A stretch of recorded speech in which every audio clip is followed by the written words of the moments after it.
The invitation arrived without warning, a slip of black parchment sealed with crimson wax, left mysteriously at the doorsteps of those who would soon attend. The script, elegant and ornate, carried a simple message. You are cordially invited to a Halloween masquerade, hosted at Blackthorn Manor on October 31st, 1927. The night shall begin at 8 and end precisely at midnight. Attire, masks required. Discretion assured. No sender's name, no return address, only the allure of an event that promised an evening of decadence and revelry. For those lucky enough to receive one, the allure was irresistible. After all, Blackthorn Manor had been shuttered for years. Its owner, Alexander Duval, a notorious recluse who hadn't been seen in public for nearly a decade. Rumors swirled around the estate, whispers of dark rituals and tragedies that befell those who crossed its threshold, but the elite of the city dismissed such tales.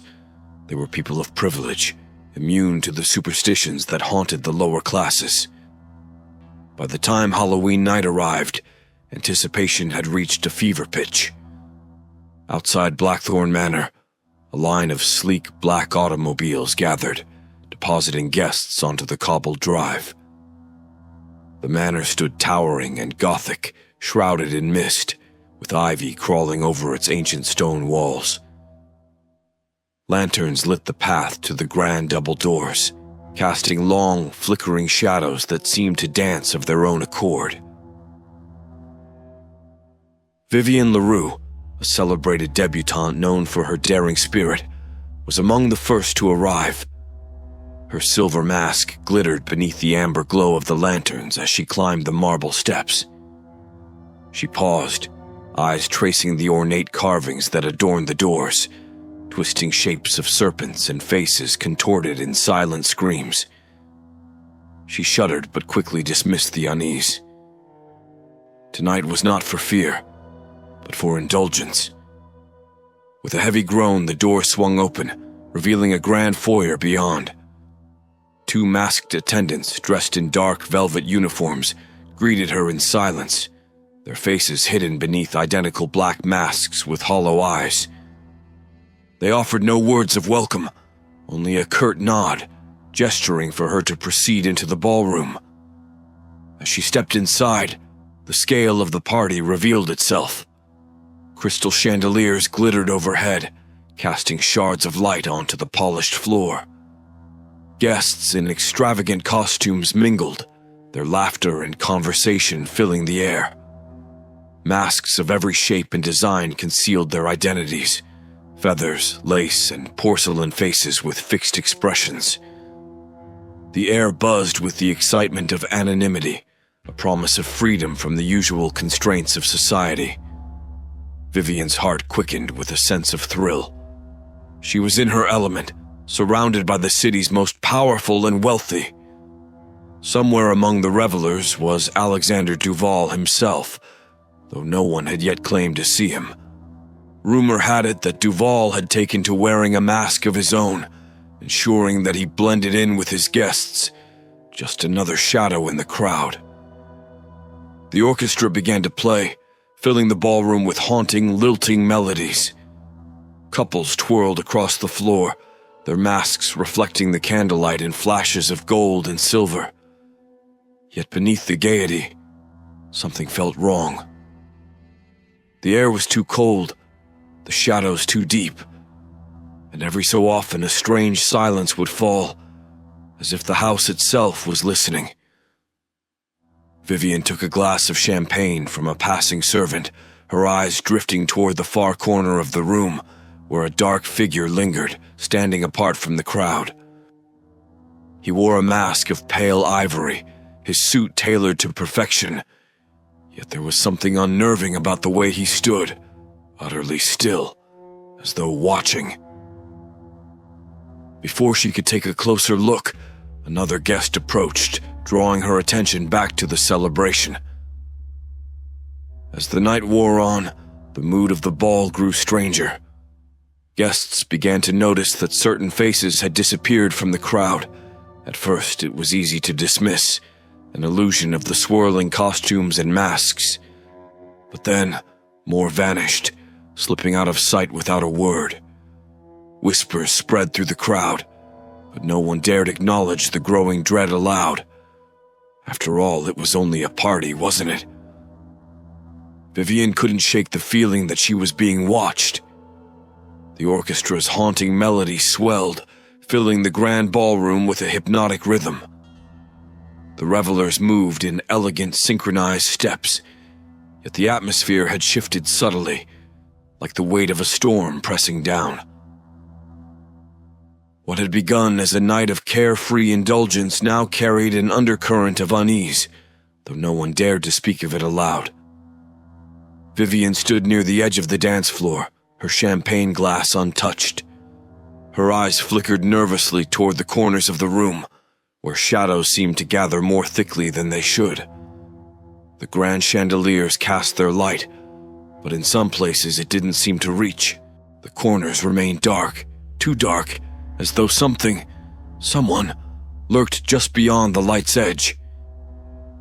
Across the room, another guest, a young man in a dashing black suit, seemed to vanish mid-conversation.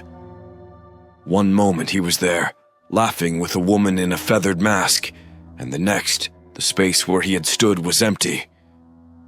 His partner looked around in confusion, her hand still raised as if to touch his arm. Her laugh faltered, but she quickly composed herself, brushing it off as an odd trick of the light. Vivian's unease grew.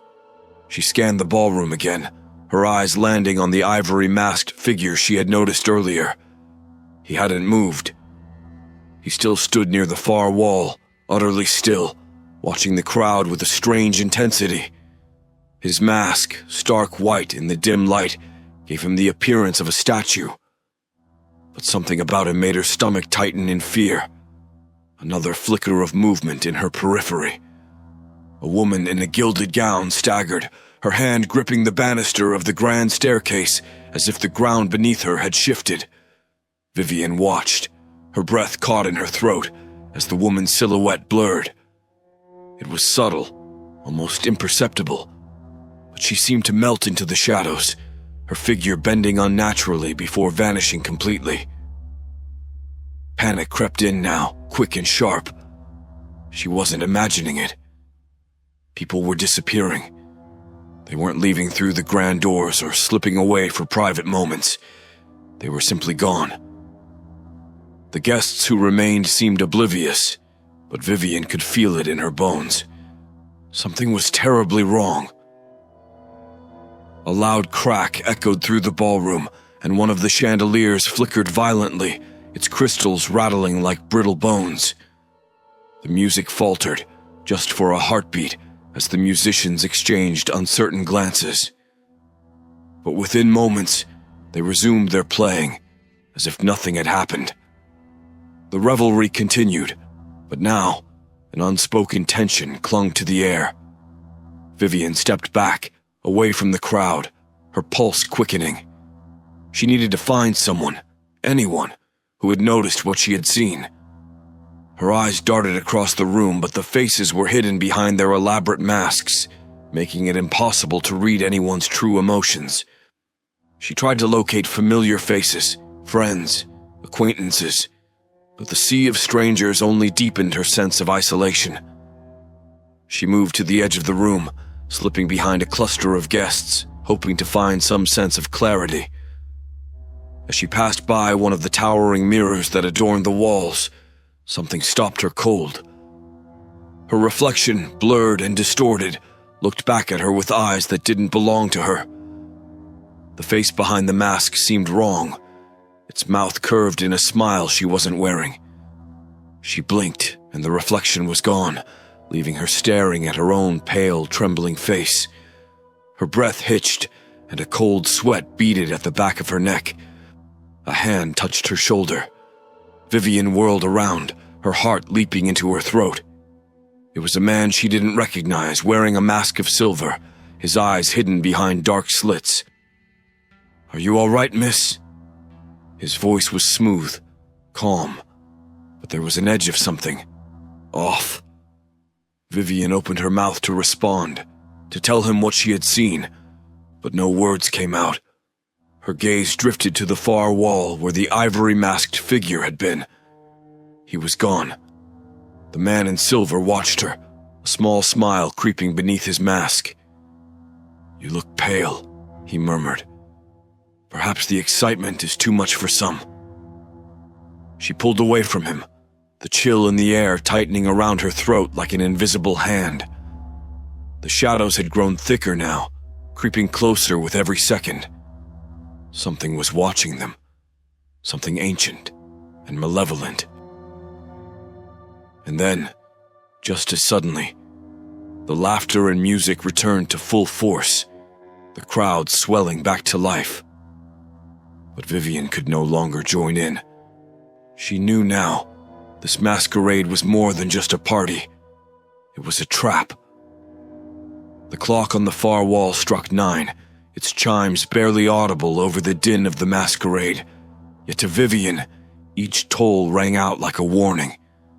She couldn't shake the feeling of being watched, and the unsettling sense that the ballroom was growing emptier with each passing minute. The shadows in the corners seemed to stretch, swallowing the edges of the room, and the faces of the guests blurred into a sea of masks and glittering eyes. It wasn't just a few people disappearing now. It was a pattern. Someone would step into a darker corner, or perhaps walk away from the ballroom in search of the powder rooms or fresh air, and they wouldn't return. They left no trace, not even a hurried goodbye. The crowd, growing thinner by the minute, didn't seem to notice or care, carried along by the music and their own merriment. Vivian felt the weight of it pressing on her, an invisible force tightening her chest with each passing moment. She moved through the ballroom like a ghost, watching with increasing horror as more guests simply vanished. A woman in a feathered peacock mask brushed past her, heading toward the alcove near the grand staircase. Vivian turned to follow her, but by the time she reached the spot, the woman was gone. "Excuse me," she whispered to a passing couple in elaborate Venetian masks, her voice strained with growing fear. "Did you see where she went?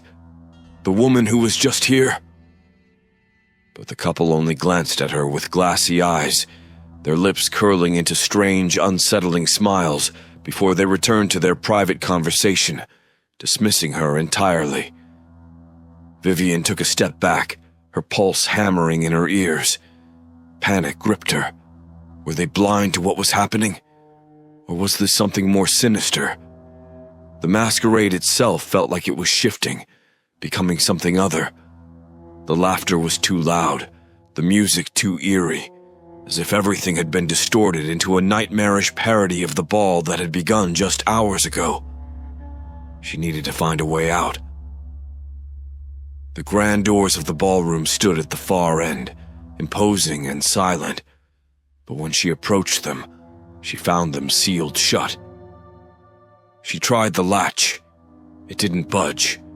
Her heart raced as she pounded on the doors, calling for one of the servants who had greeted them upon arrival. But there was no answer, no footsteps, no movement. The attendants had disappeared as well. Vivian whirled around, eyes wide, searching for anyone who might help. In the center of the ballroom, guests continued to dance as though nothing was amiss. Couples swirled in intricate patterns, their masks reflecting the candlelight, their movements fluid and graceful. But something was wrong with their faces. Beneath the masks, the expressions were hollow, vacant. Eyes that had once sparkled with life now seemed glazed over, their smiles fixed in place like painted masks. Her breath caught as a cold shiver slid down her spine. This wasn't just a party. Something had taken hold of these people, and whatever it was spreading. "Vivian."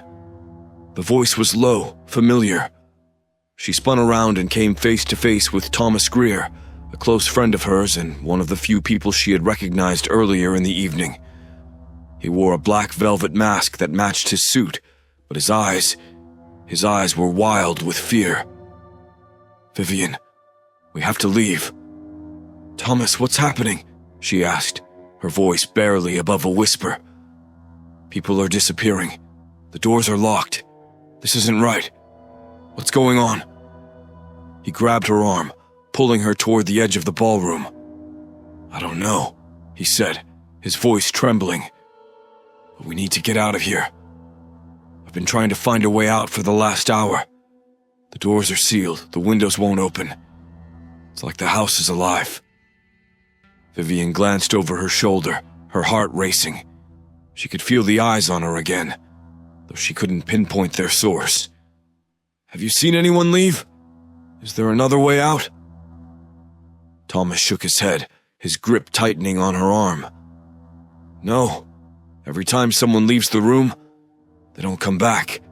I saw Samuel Darby head toward the back hallway earlier, and then he was gone. Just like that." He snapped his fingers, his eyes widening with fear. "We're trapped." Her mind raced. What was happening in Blackthorn Manor? The disappearances, the growing sense of dread. It was as though the house itself was feeding on them, one by one. And the clock. It was inching closer to midnight. Before she could respond, a strange chill settled over the ballroom. The music faltered, and the lights dimmed as a thick, unnatural fog began to creep across the floor, curling around the feet of the dancers like grasping fingers. The guests seemed oblivious, continuing to move to the haunting waltz, but Vivian felt it deep in her bones. Whatever was taking them was coming closer. "We have to hide," Thomas said, his voice barely audible over the fading music. "Before it's too late." Vivian's heart pounded in her chest. Midnight was drawing near, and she had the terrifying feeling that if they didn't find a way out soon, they wouldn't live to see the morning. The ballroom had become a twisted theater of dread. The fog thickened, clinging to the floor like a living thing, and the music, once lively, had slowed into a ghostly dirge. Vivian's pulse raced as she and Thomas huddled near the edge of the room, watching the oblivious dancers swirl in the gloom. The air was heavy with something unnatural, a presence that lingered just beyond their sight. It was then that the masked intruder appeared. At first, he was barely noticeable, just another guest in an ornate mask, blending in with the shimmering sea of costumes. But as he moved through the crowd, something about him felt deeply wrong. His mask was unlike the others, an alabaster face with hollow black eyes and no features to speak of, save for a narrow slit where a mouth should be. His suit, impeccably tailored, seemed to ripple with the shadows that clung to him, giving him an ethereal, almost predatory quality. Vivian's breath hitched as she caught sight of him. He moved silently, his steps gliding across the ballroom floor without disturbing the fog. The other guests seemed unaware of his presence, as though they couldn't see him at all. But to her and Thomas, he stood out, like a beacon of malice cutting through the crowd. "That's him," Thomas whispered, his voice tight with fear. "He's the one." Vivian turned to him, her eyes wide. "The one what?" "The one I've seen in the shadows," Thomas replied, his grip tightening on her arm. "Every time someone disappears, he's there. He watches them and then they're just gone." The masked figure stopped near the center of the room, his faceless mask turning slowly as if scanning the crowd. A hush fell over the ballroom, though the music still played. It was as if the room itself was holding its breath. Then, in one swift movement, the intruder turned and fixed his gaze directly on Vivian. Her blood ran cold. For a moment she couldn't move, trapped beneath that hollow stare. The air seemed to thicken around her, making it difficult to breathe. The masked man began to move toward them, his footsteps eerily soundless, his form cutting through the dancers as though they didn't exist. We need to go. Now, Thomas urged, tugging on her arm. Vivian snapped out of her frozen state, nodding frantically. Together, they slipped through the crowd, ducking behind a tall velvet curtain that separated the ballroom from one of the side corridors. They crouched in the dim light, hearts pounding, as they peered back through the folds of the curtain. The masked figure had reached the spot where they had been standing moments before. He paused, his head tilting slightly as if sensing their presence. Vivian held her breath, her heart thudding in her ears. The room felt stifling, the weight of his attention bearing down on them even though he couldn't see them. The man took a step closer, then another, his movements unnaturally slow and deliberate. Vivian clenched her fists, her mind racing. What does he want? Why is he doing this? Then, without warning, one of the chandeliers overhead flickered violently, casting strange shadows that warped across the room. The masked man stopped, his attention shifting toward the disturbance. For a split second, the lights went out entirely, plunging the ballroom into darkness. When they flickered back on, the masked figure was gone. Vivian exhaled shakily, her body trembling with a mix of relief and terror. "What is he?" she whispered, barely able to form the words. "I don't know," Thomas replied, his voice shaking. "But he's not human. He knows we're watching him." Vivian's mind raced, trying to make sense of it all. There was no logic to any of this, no explanation for the vanishing guests, the locked doors, the masked intruder. But deep down, she understood that this wasn't just a man stalking the ball. Something far older and more sinister was at play, something tied to the very heart of Blackthorn Manor. As they crouched behind the curtain, the air in the ballroom seemed to shift again. Vivian peeked through the folds and saw the dancers still twirling, their movements mechanical now, as if they were mere puppets on strings. And in the far corner, where the shadows clung thickest, she caught a glimpse of him, the masked intruder, watching from the edge of the light, waiting. Her pulse quickened. "We need to find another way out," she whispered. "He's not going to stop until he finds us." Thomas nodded, his expression grim. "We'll have to go deeper into the house. There's got to be another exit somewhere." Vivian's stomach twisted at the thought of venturing deeper into the mansion. But what choice did they have? She glanced back toward the ballroom one last time. The clock was nearing 10, and she had the horrifying feeling that with every hour that passed, the intruder's grip on the Masquerade, and them, grew stronger. Together, they slipped from behind the curtain and into the darkened hallway beyond, hoping against hope that they weren't being followed. But deep in her bones, Vivian knew the masked intruder would not stop until midnight, and by then, it might already be too late. The hallway stretched before them like a tunnel into the past, ornate wallpaper peeling in places, sconces flickering with weak, trembling light. The opulence of Blackthorn Manor had faded here, replaced by a sense of neglect and decay. Vivian and Thomas moved quietly, their footsteps muted on the thick, fraying carpet. Behind them, the muffled music of the ballroom drifted eerily through the walls, growing fainter with every step. "Do you even know where we're going?" Vivian whispered, glancing nervously over her shoulder. The air in the hallway was suffocating, as if the house itself was closing in on them. "No," Thomas admitted, "but anywhere is better than that ballroom. We'll find another way out." Vivian swallowed her doubt, keeping close to Thomas as they ventured deeper into the bowels of the manor. The mansion's layout was disorienting, with narrow, twisting corridors that seemed to lead nowhere. Old portraits hung on the walls, their eyes following them as they passed. The faces in the paintings, once dignified, aristocratic, now appeared twisted in fear or anger, as though the artist had captured something terrible in each of them. As they rounded a corner, they came to a wide staircase leading downward. The air here was colder, and a strange metallic scent clung to the walls. Vivian hesitated at the top of the stairs, her instincts screaming to turn back. "Thomas, are you sure this is the way? It feels wrong." "I don't know," he admitted again, his brow furrowed. "But we don't have time to waste. That thing in the ballroom, it's hunting us. We can't just stay out in the open." With a deep breath, Vivian nodded, following him down the stairs. The further they descended, the colder it became. The sconces lining the walls grew fewer until they flickered out completely, leaving them in near darkness.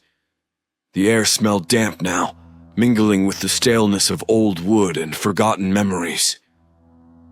At the bottom of the staircase, a heavy door loomed ahead of them, its surface scratched and weathered with age. Thomas pressed his hand against the door, hesitating for a moment before pushing it open. It creaked, the sound echoing down the narrow corridor. Inside was a room unlike any they had seen in the rest of the manor. Bookshelves lined the walls, filled with dusty ancient tomes. A massive, intricately carved desk sat in the center, its surface littered with papers, old photographs, and an open journal. But what caught Vivian's attention most was the large circular mirror at the far end of the room.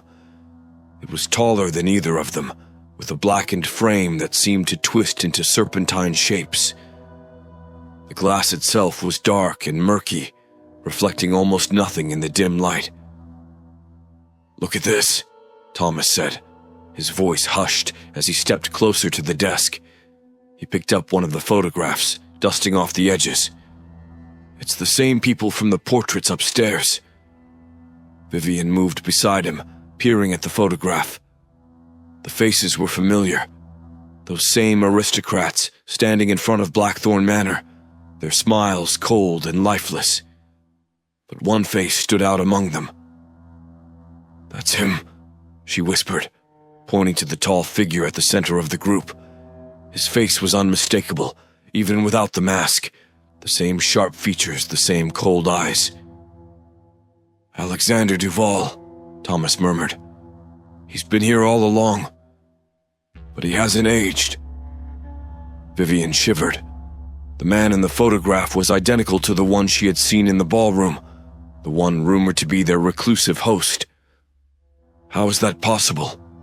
This photo must be... 50 years old? Before Thomas could respond, a low creaking sound filled the room. Both of them froze, eyes darting toward the massive mirror at the far end. The surface rippled, as if something were moving within it. For a brief, horrifying moment, Vivian saw a shadowy figure standing just beyond the glass, watching them. Her blood ran cold. "Thomas, we need to leave." But Thomas was fixated on the journal spread across the desk. He scanned the pages, his eyes widening in horror. "Vivian, listen to this." She took a step toward him, her heart pounding. "What is it?" "This isn't just a masquerade," he said, his voice barely above a whisper. "It's a ritual. Every 10 years, Duval holds this ball. He lures people here, traps them inside. At midnight, he takes them." Vivian felt her throat tighten. "Takes them? For what?" Thomas swallowed, his face pale. "Their souls. He made a pact. Years ago. The mansion. The people who vanish. They're part of the ritual. Duval. He's feeding off them to stay alive. To keep the house bound to him." Vivian's breath hitched as the truth sank in. The masquerade wasn't just a party. It was a trap. A sacrifice. And they were next. The mirror's surface rippled again, the shadowy figure now clearer, closer. "We have to go," she whispered, grabbing Thomas's arm. "Before it's too late." As they turned to leave, the door behind them slammed shut with a deafening bang. The heavy door slammed shut, sealing them inside the room. Vivian's heart pounded, her breath shallow as the walls seemed to close in. The mirror at the far end of the room rippled again, and this time there was no mistaking the figure emerging from the swirling glass. It was him, the masked intruder. His alabaster mask gleamed in the dim light, its hollow eyes fixed on them as he stepped out of the mirror, his movements unnaturally smooth, as if he were gliding. The temperature in the room plummeted, the air so cold that Vivian's breath formed white puffs in front of her. Every instinct screamed at her to run, but there was nowhere to go. The door was locked, and the masked figure was blocking their only other escape. Thomas backed up against the desk, knocking over the stack of papers in his panic. "Vivian, we need to..." But there was no time. The intruder lifted a gloved hand, pointing directly at them, and suddenly the room felt suffocating. The air thickened, pressing down on them as though an invisible weight was pulling them to the ground. Vivian gasped, struggling to stay upright, but the force was too strong. She fell to her knees, the cold from the floor biting into her skin. The clock in the hallway outside began to chime. 10, 11.